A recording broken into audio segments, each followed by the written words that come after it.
So I'd really appreciate it if you all go ahead and give me a clear understanding. देखिए, हर इंसान की सबसे बड़ी ख्वाहिश क्या है कि वो कामयाब हो जाए अपनी जिंदगी में। आप सब जितने यहाँ पे, आप सब कामयाब होना चाहते हैं कि नहीं? Want to do something in life, right? कोई ना कोई ऐसा मकसद होता है हर इंसान का जो चाहता है उसे अचीव करे। You know that is what gives you satisfaction. एक सेटिस्फेक्शन मिलती है इंसान को जब वो अपने मनपसंद काम को सरंजाम कर देता है। वो सेटिस्फेक्शन जो मिलती है, टेक्निकली उसी चीज के पीछे हर इंसान भाग रहा है। तो चूंकि हर इंसान कामयाबी के पीछे भाग रहा है, तो आपको नजर आएगा कि हर इंसान कामयाब होता भी नहीं है। बहुत कम लोग हैं जो कामयाब हो पाते हैं अपनी जिंदगी में। और आप उन लोगों को उठाकर देखें जो कामयाब हो रहे हैं और कंपेयर करें उन लोगों के साथ जो कामयाब होने के लिए मेहनत कर रहे हैं, लगे हुए हैं, पढ़ रहे हैं। इन दोनों को कंपेयर करें आपस में तो बहुत बड़ा फर्क आप में इन दोनों में नजर आएगा, बहुत बड़ा फर्क। कुछ ऐसी चीजें होती हैं जो बहुत ज्यादा बड़े लेवल पर डिफर करती हैं इन दोनों के बीच में, जो एक इंसान को रोकती है आगे बढ़ने से, कामयाब होने से। मैं आज इन चीज़ों के ऊपर बात करूंगा। मैं ये नहीं कह रहा कि मैं आपको सिखाऊंगा कि कामयाब कैसे होते हैं। हर इंसान की अपनी किस्मत है, अपना नसीब लेकर हर इंसान आता है।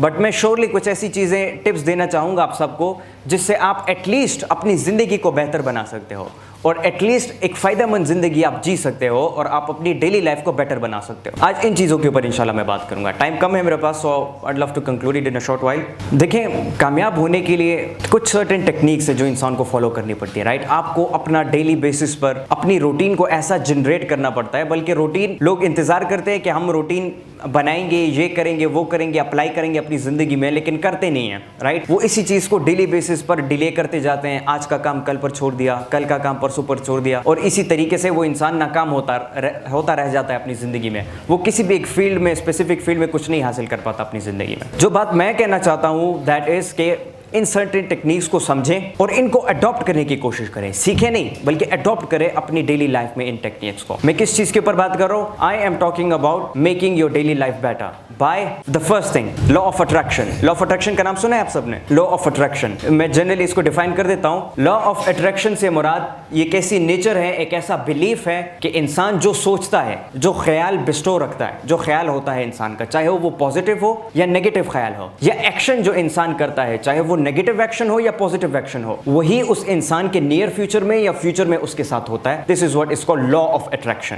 राइट? आप घर से निकलते हो, आपके जहन में मतलब एक नेगेटिव थॉट है, आप लेट हो रहे हो स्कूल के लिए या ऑफिस के लिए लेट हो रहे हो, राइट? तो आपके जहन के ऊपर सवार है कि मैं लेट हो गया, मैं लेट हो गया, मैं लेट हो गया, ट्रैफिक ना हो, ट्रैफिक ना हो, ट्रैफिक ना हो। वो चीज़ को इतना रियलाइज करता है इंसान, इतना सोचते हैं उसके ऊपर कि एग्जैक्टली उसी जगह पर ट्रैफिक आ जाता है। अब वो कैसे आया? That is because you thought on it. वो आपने एक्सपेक्टेशन ऐसी रखी, आपका बिलीफ ये था कि ये काम होकर रहेगा, and this is what happened in real life. This is what is called law of attraction, कि आप जो सोच रखते हो, चाहे वो पॉजिटिव हो या नेगेटिव, या आप जो एक्शन कर रहे हो पॉजिटिव और नेगेटिव, इसका रिजल्ट आपको उसी पॉजिटिविटी या नेगेटिविटी में मिलता है। और यही चीज कुरान भी हमें सिखाता है, यही चीज इस्लाम भी हमें सिखाता है। इस्लाम हमें सिखाता है कि अल्लाह ताला ने हर एक चीज को जोड़ों में पैदा किया है। तो जोड़ा is in reality what law of attraction is, कि जो आप एक्ट करते हो तो उसी का एक रिएक्शन आपको वापस मिलता है। And this is what Newton third law of motion is, right? Every action there is equal and opposite reaction. तो ये इसी तरह का गेम है। तो सबसे पहले इस चीज को समझो, लॉ ऑफ अट्रैक्शन को। अच्छा, मैं लॉ ऑफ अट्रैक्शन की बात क्यों कर रहा हूं? क्योंकि इंसान जिस चीज के ऊपर सोचता है वो उसी चीज को बुलाता है अपनी तरफ, राइट? आप जिस चीज के लिए दुआ करते हो तो अल्लाह ताला वो चीज देता है ना आपको। अब दुआ क्या है? दुआ भी एक ख्याल है, एक थॉट है। आप उस थॉट को बार बार रिपीट करते हो दुआ के जरिए से, दुआ की शक्ल में बार बार रिपीट करते हो, and exactly the same thing happens to you. तो अपने थॉट्स को जो है डेली लाइफ पर, अपनी थॉट्स को सेग्रीगेट रखो। थॉट्स को सेग्रीगेट रखना या थॉट्स को better banana, this is all upon you. अपनी थॉट्स को बेटर बनाने की कोशिश करो। इस बात को मैं इसीलिए डिस्कस कर रहा हूं क्योंकि हम ज्यादातर लोग जो हैं, हम ऐसे एनवायरनमेंट में बड़े हुए, ऐसे माहौल में बड़े हुए जहां पे ज्यादातर नेगेटिविटी ही पाई जाती है, राइट? ना उम्मीदी पाई जाती है, डिप्रेशन पाया जाता है, एंजाइटी पाई जाती है, हाइपरटेंशन पाया जाता है, और इसी नेगेटिविटी की वजह से हम भी नेगेटिव बन जाते हैं। हम भी ना चाहते हुए भी हम उस चीज़ को अडॉप्ट कर लेते हैं अपने कैरेक्टर के अंदर, अपनी पर्सनैलिटी के अंदर। तो सबसे पहली बात, understand what law of attraction is, और आप इस चीज़ को समझने के बाद इसके जरिए से अपने थॉट्स को बेहतर बनाने की कोशिश करो। आप कोशिश करो कि अपने एक्शन को बेहतर बना सको, पॉजिटिव एक्शन की तरफ जा सको, पॉजिटिव थॉट्स की तरफ जा सको, and exactly these positive thoughts and actions will attract positivity in your life. Simply आपको पॉजिटिविटी चाहिए, नेगेटिविटी से दूर रहना है। This is your first solution to that. Understood और not? Excellent. The second thing, हम बहुत कुछ करना चाहते हैं अपनी ज़िंदगी में, एक मकसद होता है हमारा, राइट। अब उस मकसद तक क्यों पहुंचना है हमें, हमने वो काम क्यों सर अंजाम देना है, इसका रीज़न क्या है, इसकी डेप्थ क्या है। इसकी डेप्थ को समझने के लिए एक और टेक्निक है जो मैं आप सबके साथ डिस्कस करना चाहूँगा। That technique is called 5 folds why। क्या चीज़? 5 folds why। अब ये टेक्निक क्या है? 5 folds why जो टेक्निक है that is basically analytical and critical thinking जो आप करते हो किसी भी चीज़ की डेप्थ तक पहुंचने के लिए। This is what is known as 5 folds why।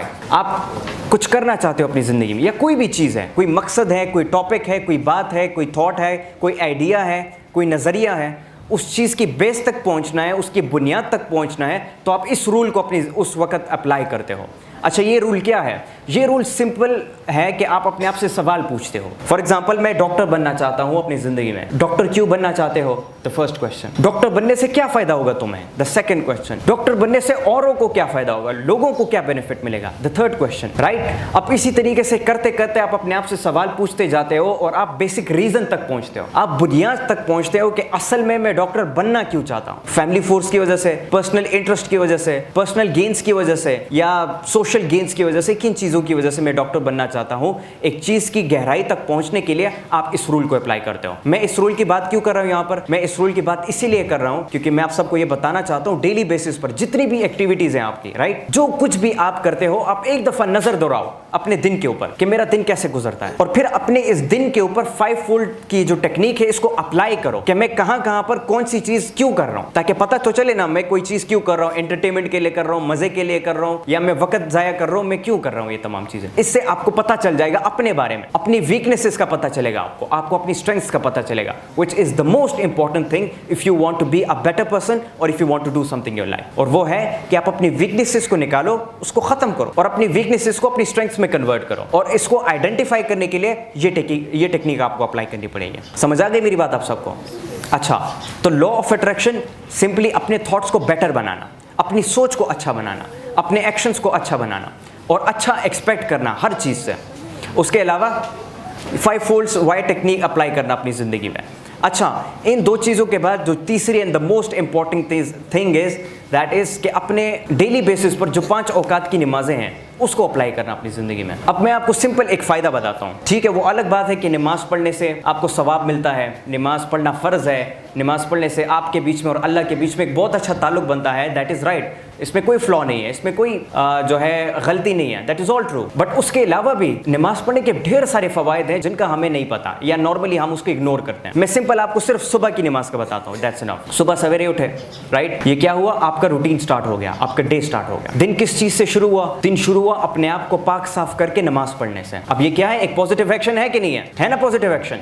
तो क्या होगा? दिन अच्छा गुजरेगा या नहीं गुजरेगा? सेटिस्फाइड गुजरेगा। सुबह सवेरे उठा था, नमाज पढ़ी थी, एक सेटिस्फेक्शन सी होती है, एक खुशी सी मिलती है एक इंसान को। अच्छा, इसके और भी ढेर सारे फ़वाइद हैं। क्या फ़वाइद? आपका पूरा दिन बेहतर गुजरेगा, आपका पूरा दिन रूटीन में गुजरेगा, प्रॉपर एक्शन में आपका पूरा दिन गुजरेगा, आप पूरा दिन खुश रहोगे, आप हर काम को अच्छी तरीके से कर पाओगे, बेहतर तरीके से कर पाओगे, आपके इनर पीस आपको मिलेगी, पीस ऑफ माइंड मिलेगा, और एक माइंडफुलनेस जिसे हम कहते हैं वो इंसान को फील होता है इस चीज़ को अप्लाई करने से अपनी ज़िंदगी में। मैं सिर्फ कह रहा हूँ कि आप एक टेस्ट करो, आप जितने भी लोग यहाँ पे खड़े, 1 हफ्ते तक आप ट्राई करो, 1 हफ्ते तक सुबह सवेरे उठो, वुज़ू करो, नमाज पढ़ो और उसके बाद पूरा दिन अपना गुजार के देखो, ये एक्सपीरियंस करो, आपको पता चल जाएगा कि आपकी ज़िंदगी पहले कैसी थी और ये नमाज पढ़ने के बाद आपकी ज़िंदगी कैसे गुजर रही है। आपको पता चल जाएगा कहाँ पर मिस्टेक कर रहे थे आप। अंडरस्टूड और नॉट? तो इससे नमाज भी आपकी कंप्लीट हो गई, अल्लाह के साथ अच्छा राब्ता भी बन गया, अल्टीमेट बेनिफिट्स हैं। उसके साथ साथ खुशी आपको मिल रही है, सुकून आपको मिल रहा है, पॉजिटिव थॉट्स आपको मिल रहे हैं, पॉजिटिविटी आपकी लाइफ में आ रही है, पूरा दिन आपका बेहतर गुजर रहा है, आपकी सारी एक्टिविटीज़ बेहतर गुजर रही है और हर काम में अल्लाह आपके साथ खड़े और अल्लाह आपकी मदद कर रहा है। इससे बेहतर और क्या चाहते हो? अब ये अच्छी ज़िंदगी है कि नहीं है? अच्छी ज़िंदगी है ना अल्टीमेटली। तो इन बातों पर फोकस करो और सिर्फ सुना मत करो, मेरी बात हो या सरखिलजी की बात हो, इसको सिर्फ सुना मत करो। थोड़ी सी अगर आप लोग कोशिश करो अपनी तरफ से, थोड़ा सा हार्डवर्क करो, थोड़ी सी मेहनत करो, थोड़ी सी कुर्बानी करो दो, थोड़ी सी लगन के साथ अगर आप इस चीज़ के ऊपर फोकस्ड रहोगे ना, और थोड़ा सा भी अगर आपने इन बातों के ऊपर अप्लाई कर लिया, ये लगती तो बहुत छोटी बातें हैं, ये लगती तो बड़ी आम बातें हैं, क्योंकि हर इंसान इसको करता है, लेकिन इसको अपनी लाइफ में जो लोग अप्लाई करते हैं वो लोग इस बात का असल मजा जानते हैं, वो लोग इस बात की असल ताकत को जानते हैं, जो अप्लाई करके दिखाते हैं अपनी जिंदगी में। तो इन बातों को अप्लाई करने की कोशिश करो अपनी जिंदगी में। अंडरस्टूड और नॉट? थोड़ा सा मैं आप सबको कह रहा हूं, एक हफ्ते तक का मैं चैलेंज देता हूं आप सबको, एक हफ्ते तक ये तमाम एक्टिविटीज करो, देखो कैसे बेहतर होती है आपकी जिंदगी में। सो अल्टीमेटली आप जिंदगी में बेहतर बनते जाते हो, राइट? आपका पूरा दिन जब अच्छा गुजरेगा, पूरा दिन आपकी अच्छी एक्टिविटीज में गुजरेगी, पूरा दिन आप पॉजिटिव रहोगे, तो अल्टीमेटली आपकी लाइफ सेट हो गई कि नहीं? आप नेगेटिविटी से खुद को बचा रहे हो, तो ये क्या हुआ? आपकी जिंदगी बेहतर होने लग गई, राइट? फिर इसी तरीके से इंसान के सामने रास्ते खुलते जाते हैं, इंसान को और चीजें बहुत कुछ नजर आ जाती हैं, और फिर यही लोग होते हैं जो आगे जाके कामयाब हो जाते हैं अपनी जिंदगी में। अब अंग्रेजों के यहाँ सुबह उठकर नमाज पढ़ने का कॉन्सेप्ट नहीं है, लेकिन सुबह उठकर मेडिटेशन करने का कॉन्सेप्ट है, सुबह उठकर एक्सरसाइज करने का कॉन्सेप्ट है वहां पर, सुबह उठकर जो है योगा करने का कॉन्सेप्ट है वहां के लोगों के ऊपर, वहां के लोगों के पास। तभी वो लोग जो हैं एक पॉजिटिव जिंदगी जी रहे हैं, बिकॉज दे नो कि जब वो अर्ली इन द मॉर्निंग उठेंगे, रूटीन को फॉलो करेंगे, तो पूरा दिन उनका बेहतर गुजरेगा, तभी वो हमें कामयाब नजर आते हैं उनकी जिंदगी में। तो अगर हमने भी कुछ अचीव करना है अपनी जिंदगी में, तो कोशिश करो कि पॉजिटिव थॉट्स को जो है अपनी तरफ अट्रैक्ट करने की कोशिश करो। कोई भी काम आप कर रहे हो, आप सिंपली खुद से पूछो कि ये काम किस मकसद के लिए आपको कर रहे हो, वो जो है ना नीयत क्या है, राइट? वो नीयत क्या है आपकी वो काम करते हुए, उस चीज को समझो,